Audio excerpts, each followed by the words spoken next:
अमित शाह जी, एक चित्र जो इस पूरी महामारी में भारत से उभर कर आया है वो है माइग्रेंट लेबर का, प्रवासी मजदूर का। जगह जगह पर देखा गया है कि प्रवासी मजदूर जो है वो अपने घर से निकल पड़े हैं, बड़े शहरों को छोड़कर अपने गाँव की ओर जा रहे हैं, पैदल चल रहे हैं और उनको बड़ी संकटों की जो है समस्या से निपटना पड़ा है। क्या आपको लगता है कि सरकार ने जब ये लॉकडाउन अनाउंस किया था तो कुछ जल्दीबाजी कर दी? कुछ दिन अगर रुक जाते, थोड़ा माइग्रेंट लेबर की भी बात सोचते, उनको पहले गांव भेज देते और उसके बाद लॉकडाउन लगाते, तो क्या वो ज़्यादा ठीक रहता?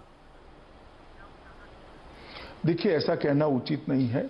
अगर पहले उनको भेजने की व्यवस्था करते तो स्टैम्पेड होने की पूरी संभावनाएं थी। गांवों में अभी स्वास्थ्य सेवाएं तैयार भी नहीं हुई थी, राज्य भी उनको लेने के लिए तैयार नहीं हुए थे। उस वक्त हमारी क्वारंटाइन करने की व्यवस्था भी ठीक नहीं थी और टेस्टिंग व्यवस्था भी अभी बन रही थी हमारे देश की, और ये सारा 2 महीने के अंदर हमने तैयार किया।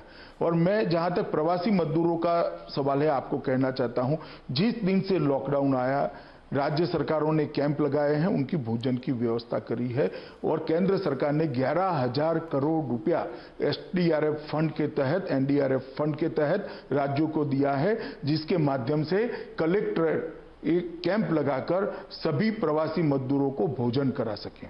और 1 मई से हमने ट्रेनें भी शुरू कर दी। उसके पहले 20 अप्रैल से बस सेवा शुरू करी और बस सेवा के माध्यम से लगभग 41 लाख श्रमिक आसपास के राज्यों में भेजे। जैसे गुजरात से राजस्थान जाना है, महाराष्ट्र से गुजरात जाना है, आंध्र से तेलंगाना जाना है, तेलंगाना से केरल जाना है, कर्नाटक से केरल जाना है। इस प्रकार के नजदीक के राज्यों के अंदर जो श्रमिक प्रवासी मजदूर जाना चाहते थे, उनको बसों के माध्यम से लगभग 41 लाख लोगों को पहुंचाया गया और सारे के सारे श्रमिक, 41 लाख श्रमिक सरकारी खर्चे से पहुंचे हैं। 1 मई से श्रमिक ट्रेन चालू कर दी गई। लगभग 4,100 से ज्यादा श्रमिक ट्रेन अब तक चल चुकी है और 55 लाख 55 लाख श्रमिक मजदूर अपने गंतव्य स्थान पर पहुंचे हैं। मैं स्वीकार करता हूं, कई लोगों को तकलीफ पड़ी है, उनके लिए हमारी भी संवेदना है, देश के प्रधानमंत्री की भी संवेदना है, सभी राज्य के मुख्यमंत्री भी द्रवित, परंतु ऐसा नहीं है कि व्यवस्था नहीं हुई है। कुछ लोग धैर्य खो बैठे और रोड पर चलना शुरू कर दिए। तब भी हम मूक दर्शक नहीं बने, हमने रोड पर बसें चलाई और बसों के माध्यम से लाइन पर के किसी रेलवे स्टेशन पर उनको पहुंचाया गया और रेलवे से उनके गांव तक पहुंचाने की व्यवस्था करी गई। फिर भी कई लोग रोड पर गए हैं। मैं इतना ही कहना चाहता हूं कि जो लोग सरकारी व्यवस्था से ट्रेनों के माध्यम से गए, इनके किराए का भी मुद्दा उठाया जाता है। मैं आज स्पष्ट करना चाहता हूं आपके कार्यक्रम के माध्यम से, सबका किराया राज्य सरकारों ने उठाया है 15%, खर्चे का 85% रेलवे ने उठाया है, भारत सरकार ने उठाया है। सबको रेलवे ने लगभग 1.25 करोड़ लोगों को मुफ्त भोजन दिया है, 2.5 करोड़ पानी की बोतल वितरित की गई है। उनके गृह राज्य के अंदर पहुंचने के बाद उनको बसों में बिठाकर क्वारंटाइन सेंटर पर पहुंचाया गया और मुझे लगता है कि क्वारंटाइन करने के बाद उनको भी लगा कि नहीं, ये व्यवस्था ठीक है। सबको वहां राज्य सरकार के खर्चे से भोजन कराया गया और उनको घर पर पहुंचाने की व्यवस्था की।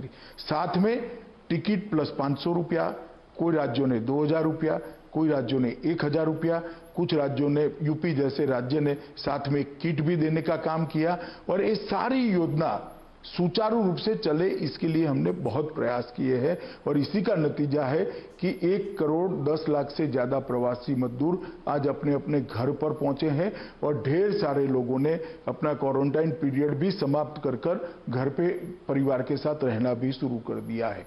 हाँ, परंतु राहुल जी, ये बात आपकी सही है, कुछ ऐसे दृश्य हुए जो नहीं होते तो ज्यादा अच्छा था।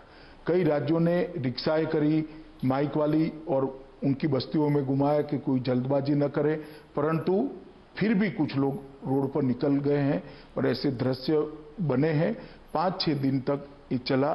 उसके बाद हमने जो व्यवस्था करी वो लोग समझने लगे और स्ट्रक्चर्ड व्यवस्था से ही जाने लगे। आज ऐसी स्थिति है कि जाने वालों की भीड़ बहुत कम है।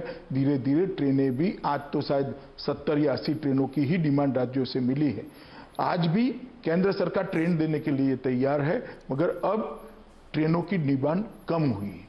तो प्रवासी मजदूरों के लिए ढेर सारी चीजें हमने करी है, मगर कुछ लोग जिनको नुक्से ही निकालना है उनको तो क्या कह सकते हैं। मैं इतना ही कहना चाहता हूं। राहुल गांधी जी ने कुछ हो सकता,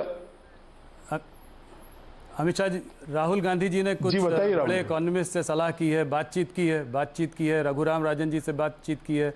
उन्होंने अभिजीत बैनर्जी से बात करके ये कहा कि ये पैसा जो है माइग्रेंट लेबर को सीधा देना चाहिए था। तो कोई स्पेशल पैकेज सरकार सोच रही है प्रवासी मजदूरों के लिए आने वाले समय? मैं आपको बताता हूं। हमने, देखिए, राहुल जी एक उनकी योजना लेकर घूम रहे, 7,500 रुपया हर एक के बैंक अकाउंट में डाल दो। चुनाव में भी उन्होंने न्याय नाम से योजना घुमाई थी, मगर देश की जनता ने उसको रिजेक्ट कर दिया। वो जानते नहीं है कि योजना रिजेक्ट हो चुकी है और 1 साल हो गया, फिर भी कैसेट वहीं बज रही है। मैं आपको बताना चाहता हूं, कुल 41 करोड़ लोगों को 53,000 करोड़ रुपया भारतीय जनता पार्टी की नरेंद्र मोदी सरकार ने सीधा डीबीटी के माध्यम से इनके बैंक अकाउंट में पहुंचा है। जनधन योजना में जिनके अकाउंट है, ऐसे 20 करोड़ अकाउंट को 20,000 करोड़ रुपया पहुंचा है और 500 रुपया पहुंचने वाला है, तो और 10,000 करोड़ पहुंचेगा। वरिष्ठ नागरिक, विधवा बहनें और दिव्यांगजनों के लिए 3 करोड़ नागरिकों के लिए 2814 करोड़ गए हैं। 8.2 करोड़ किसानों को 16,394 करोड़ रुपया भेजा है। भवन निर्माण क्षेत्र में काम करने वाले श्रमिकों, कंस्ट्रक्शन में काम करने वाले श्रमिकों को 4,000 करोड़ रुपया सीधा उनके बैंक अकाउंट में गया है। और उज्ज्वला योजना के तहत 7.5 करोड़ मुफ्त सिलेंडर लाभार्थियों को पहुंचाया है। आप सिलेंडर की कॉस्ट गिन लीजिए तो 1,600 रुपया हर एक के वहां गया है और एक सिलेंडर अभी जाने वाला है। और 36 प्रदेशों में 98 लाख मैट्रिक टन गेहूं और चावल हमने बांटने का काम किया है फ्री ऑफ कॉस्ट। और अरहर दाल लगभग